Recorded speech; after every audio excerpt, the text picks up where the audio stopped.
Hoje, o deputado federal Carlos Jordi foi um dos alvos da 24ª fase da Operação Lesa Pátria, né, que foi deflagrada pela Polícia Federal. Desde o início, né, a ação visa identificar pessoas que planejam, financiaram ou incitaram atos ocorridos entre outubro de 22 e início de 23, né, enfim, depois dos atos de 8 de janeiro.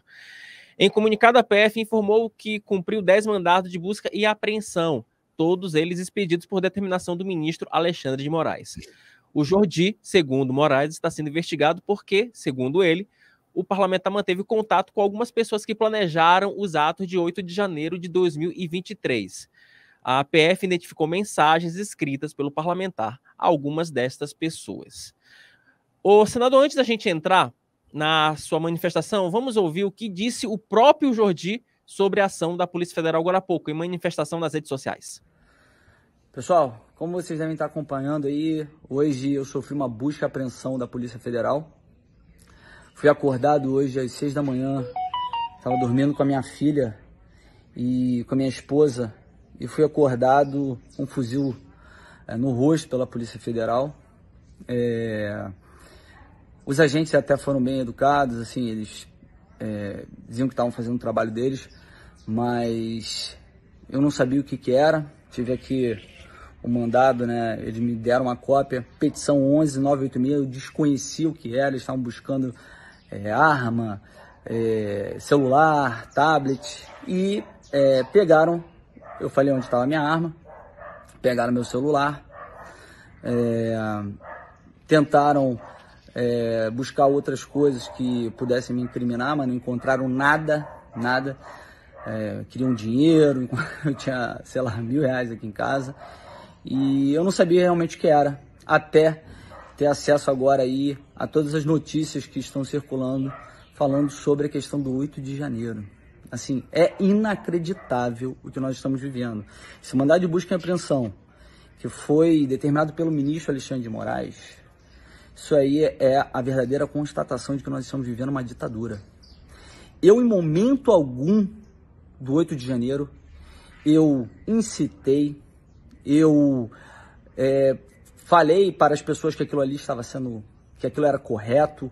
Pelo contrário, em momento algum eu estive nos quartéis generais quando estava acontecendo todos aqueles acampamentos. Nunca apoiei nenhum tipo de ato, tanto anterior ou depois, no 8 de janeiro, embora as pessoas tivessem todo o seu direito de fazer suas manifestações contra o governo eleito. Então, assim, é totalmente arbitrário, não há nenhuma postagem minha, não é nada que possa ser colocado contra mim ou que justifique essa medida autoritária que foi essa busca e apreensão.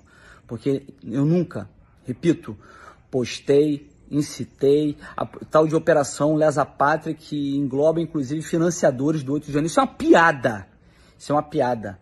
O que estão fazendo é óbvio que tem o intuito de perseguir seus adversários. Também estão mirando aí as eleições municipais, já que eu sou pré-candidato a prefeito de Niterói. E é óbvio que tem um viés totalitário, intimidatório. Não tem respaldo legal, são esses inquéritos aí que duram 5 anos e que o judiciário não tem competência para instalar. E nós ficamos aqui realmente muito revoltados, indignados com tudo isso. Eu até falei para os policiais federais, antes vocês iam na casa de políticos corruptos, políticos que eles tinham alguma investigação por corrupção, e hoje vocês estão indo por conta de determinação de uma pessoa que se julga o dono do Brasil e que quer perseguir seus adversários com esse inquérito do fim do mundo. É lamentável a ditadura que nós estamos vivendo no Brasil, mas nós não vamos desistir, não vamos nos intimidar. Senador, Jordi está certo ou está errado quando ele fala em ditadura? Olha, vamos analisar primeiro o que é a democracia. A democracia, ela exige o Estado de Direito. E no Estado de Direito não há processos de gaveta. Primeira questão. Um Estado de Direito, ele determina as competências daquele que conduz o inquérito, daquele que julga, quem é a vítima, quem é o culpado. Não há uma concentração de poderes num único magistrado. Num Estado de Direito, isso não acontece. Numa democracia, isso não acontece. Numa democracia, o papel do Supremo Tribunal Federal é o controle da Constituição. Hoje, o Supremo Tribunal Federal é um órgão de instância originária, inclusive para pessoas que não têm foro privilegiado. Isso é muito sério, são inquéritos que estão... um inquérito que está aberto há mais de 5 anos, isso também não se admite no Estado de Direito nem numa democracia, porque há prazo legal para oferecimento de denúncia. O Fish Expedition, né, a pescaria, como é conhecida, ela, inclusive, recentemente, ela foi criticada em operações passadas, e hoje, quem conduz esses inquéritos, essa pescaria, né, é o próprio STF. Então, eu acho que chegou um momento, sim, já há algum tempo, mas só agrava a situação que o país vive. Aqueles que, com o propósito de defender a democracia, a capturaram. O parlamentar, ele tem a prerrogativa, ele tem o direito, ele tem a prerrogativa, ele é o parlamento, aquele que fala. Quando se intimida ou se pretende calar um parlamentar, seja de direita, de esquerda, do centro, do meio, vermelho, branco, amarelo, o que for, é um ato contra o Estado de Direito, contra a separação de poder, contra a harmonia dos poderes. O Congresso Nacional, através do seu presidente Rodrigo Pacheco, quem eu estou desde manhã, inclusive, tentando falar com ele, mas mandei uma mensagem, precisa reunir o seu colégio de líderes, porque é muito sério o que está acontecendo. Enquanto eu falo aqui com você, Wilson, eu confesso, eu estou medindo as minhas palavras. E eu tenho o direito de não mensurá-las, como parlamentar. Brevemente, a gente vai ver alguns parlamentares buscando asilo político. Falta muito pouco para isso. Quem conhece o deputado Carlos Jordi, e eu não conheço muito, conheço da minha relação partidária e pessoal em alguma outra, através do meu ofício, da minha função legislativa, porque ele é o líder da oposição. Eu sou o líder do partido, do PL, no Senado Federal. Então, acreditar que possa estar ocorrendo ou começando a ocorrer uma perseguição a líderes da oposição é algo muito sério e que não se vê na democracia. E quem conhece Carlos Jordi sabe que ele é um deputado de posicionamento. Ele é de posicionamento. Mas o pouco que eu conheço dele, sinceramente, envolvimento do Carlos Jordi com atos do dia 8, para mim é inimaginável. Inimaginável pelo que eu conheço. Pessoa de bem, pessoa do bem. Agora, quando se fala do ato de 8 de janeiro, está faltando uma coisa, que é a liderança, porque não existe golpe sem liderança.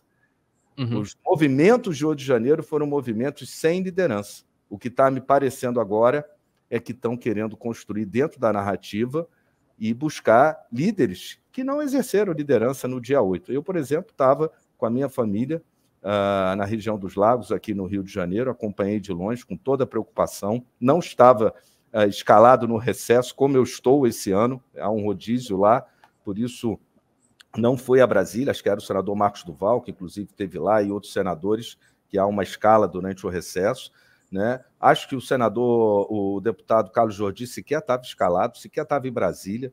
Olha, eu vejo com muita preocupação e, sinceramente, aqui com você, que defendo a imprensa livre e as prerrogativas parlamentares, eu estou aqui falando com você, mencionando minhas palavras, porque as prerrogativas e os direitos parlamentares dos representantes dos seus eleitores estão sendo perseguidas. Há uma perseguição política no país. Porque para você tomar um ato extremo como esse, de invasão de gabinete parlamentar, de residência de parlamentar com a sua família, que não é como a gente viu no passado, realmente por atos de corrupção, com provas, muitas delas até concretas, delações e etc., você tem que ter uma prova inequívoca para poder tomar uma medida dessa contra um parlamentar. E contra o deputado Carlos Jordi, muito me espanta, porque quem o conhece sabe que ele é de posição, mas ele, à minha vista, não participou, não via sua liderança à frente de absolutamente movimento nenhum no dia 8. É muito grave o que está acontecendo no Brasil, Wilson.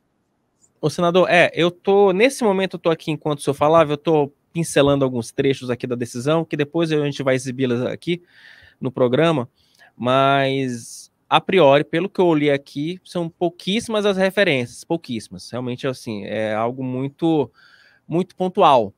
Me parece que a operação, ela teve, de fato, esse caráter de focar, de fato, em um líder. Acho que esse é um ponto, é uma operação que foi focada em um líder da oposição, quer seja o Jordi, quer seja o outro, mas eu acho que esse é um ponto, de fato, delicado nessa operação. Eu queria fechar essa entrevista, senador, com uma pergunta de um espectador, da Ana Elise, que ela faz o seguinte: o que pode ser feito para parar o Supremo? Há alguma alternativa? Não há essa alternativa? Ou a alternativa, como o senhor falou, vai ter que ser pedir asilo político daqui a pouco tempo? Do campo pessoal, para alguns parlamentares, do jeito que a coisa está sendo conduzida, o asilo político passa a ser, a partir do momento que um líder da oposição no Congresso é ameaçado por iniciativa do Poder Judiciário, passa a ser uma opção pessoal. Do ponto de vista institucional, o Senado Federal, o Congresso, né, através do presidente do Senado Federal, como eu vou requerer uma reunião de líderes ao presidente, ele tem que se posicionar. Porque não importa se é de direita ou de esquerda, se é hoje ou se é no futuro, a gente não pode reviver as páginas mais escuras do nosso passado, muito menos sobre um manto de democracia. Como eu disse, democracia não permite isso, a não ser que haja provas inequívocas. Como é que pode haver um inquérito sobre uma pessoa que ela não tem acesso? Eu prestei atenção quando o Jordi fala, ele não cita o número do inquérito, ele cita o número de uma petição, né? Eu sou advogado e confesso que, mesmo quando eu exerci advocacia, eu nunca havia me deparado com uma situação igual a essa, que é alguém sendo investigado, fato comum, pode acontecer, tem um inquérito, você tem acesso ao inquérito. O que pode ser feito é o presidente do Senado, né? A oposição ela vai cobrar o presidente do Senado que dê a altura e a estatura do Senado e que, por seu perfil conciliador, inclusive, o senador Rodrigo Pacheco, restabeleça a normalidade democrática, restabeleça a harmonia entre os poderes que se perdeu há muito tempo. Eu venho dizendo isso, que o Poder Judiciário precisa urgentemente de uma autorreflexão, de uma autocrítica, porque se isso não acontecer, é o Senado, e principalmente o Congresso, através do Senado, que é onde se inicia, ele tem que tomar atitude para que restabeleça essa harmonia, de alguma forma. Pode ser tomando um cafezinho entre os líderes e os ministros, mas do jeito que está, com medidas extremas, em gabinetes de deputados, ameaçando senadores, calando líderes, né, desrespeitando as prerrogativas que não são minhas. Eu represento o eleitor, né? Eu acho que a gente está caminhando para um momento sombrio e diziam que era culpa do Bolsonaro, mas isso já acabou. Diziam que iam pacificar o país, mas isso já acabou. O Lula já era, inclusive, no dia 8, presidente do país e continua sendo. Então, é um momento de grave preocupação, abala o poder legislativo, abala as lideranças do poder legislativo e deixa no colo do presidente do Senado a necessidade de defesa institucional. Não é de um parlamentar, é de todos os parlamentares.